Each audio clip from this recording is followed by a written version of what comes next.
Today's reading is from Judges chapter 16, verses 22 through 31. But before long, his hair began to grow back, meaning Samson.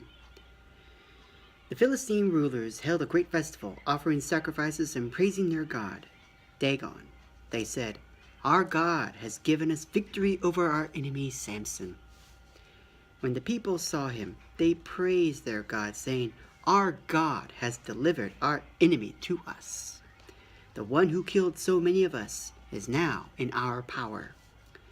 Half drunk by now, the people demanded, "Bring out Samson so he can amuse us." So he was brought from the prison to amuse them, and they had him stand between the pillars supporting the roof. Samson said to the young servant who was leading him by the hand, "Place my hands against the pillars that hold up the temple. I want to rest against them." Now the temple was completely filled with people. All the Philistine rulers were there.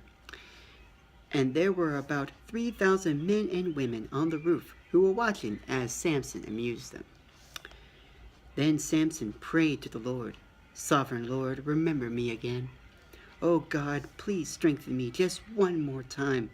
With one blow, let me pay back the Philistines for the loss of my 2 eyes."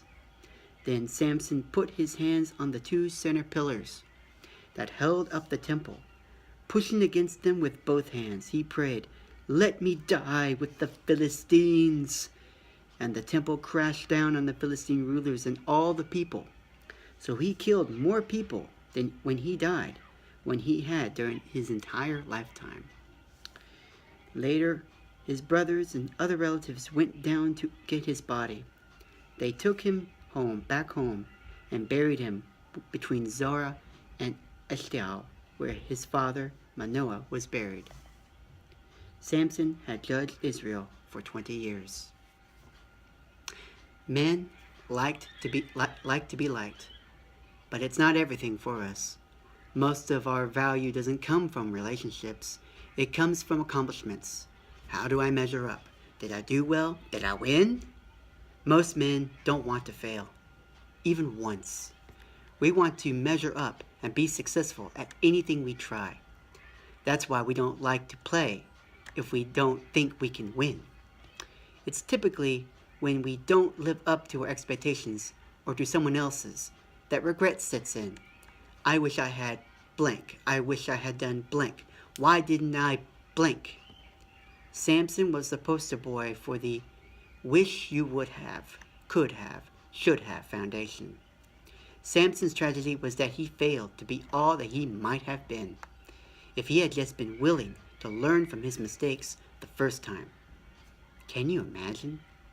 Here's what we read about in Samson's end today. A man's greatest fear is failure, and his greatest pain is regret. Have you ever failed? If you answered yes, then cheer up. Cheer up. You're in good company. Failure is an event, never a person. Don't eternalize a failure until it starts to ferment into regret. Own it. Learn from it. Pain can be a great teacher. No matter how badly you messed up in your life, there is no way you've failed more than Samson did. Did Samson bring shame on himself? No doubt. But he did something much worse. He let down an entire nation. Have you done that? It seems like I would have seen it in the news if so. Samson betrayed his vows and his Lord. He let his pride and selfish desires derail him again and again, until finally he lost everything. But even then, God still wasn't done with him. But the hair on his head began to grow again. Just because you're down doesn't mean you're out. Not by a long shot. Even in our failures, God can still accomplish his purpose. It's through our weakness that he shows himself strong. If you're a Christian, you have the resurrection power within you. Tap into it. Don't try just to be a stronger man. Satan loves making strong men weak. God loves making weak men strong. Don't try just to be a better man. Be God's man. Stop trying to tell your story. Start telling his. It's not about you. It's about him. Push those pillars down. Die to yourself so you can live for him. Jesus, you have called us.